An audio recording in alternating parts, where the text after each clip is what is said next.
Bismillahirrahmanirrahim. अस्सलाम वालेकुम. Today we will learn about days I celebrate. Days I celebrate वो दिन जो हम मनाते हैं, हम साल के कुछ ख़ास दिन मनाते हैं. इन दिनों को डेज़ आई सेलिब्रेट कहा जाता है. Days I celebrate. First day is Eid ul Fitr. Eid ul Fitr Ramzan के रोज़ों के बाद मनाई जाती है. खुशी शुक्राने और खुशी बांटने का दिन है. सब नए कपड़े पहनते हैं और मीठे पकवान बनते हैं. लोग एक दूसरे को ईद की मुबारकबाद देते हैं और एक दूसरे को ईद गले मिलते हैं. ईद उल अज़हा हज़रत इब्राहीम अलैहिस्सलाम की याद में मनाई जाती है. कुर्बानी के जानवर ज़िबा करते हैं.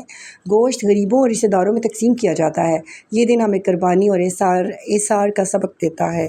ईद उल अज़हा को बड़ी ईद भी कहा जाता है. इंडिपेंडेंस डे, आज़ादी का दिन.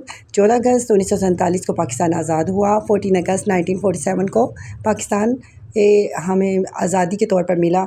हाँ, ये दिन आज़ादी का खुशी के तौर पर मनाया जाता है. सब लोग झंडे लगाते हैं और कौमी तराने सुनते हैं. हमें अपने वतन से मोहब्बत और मेहनत का सबक मिलता है.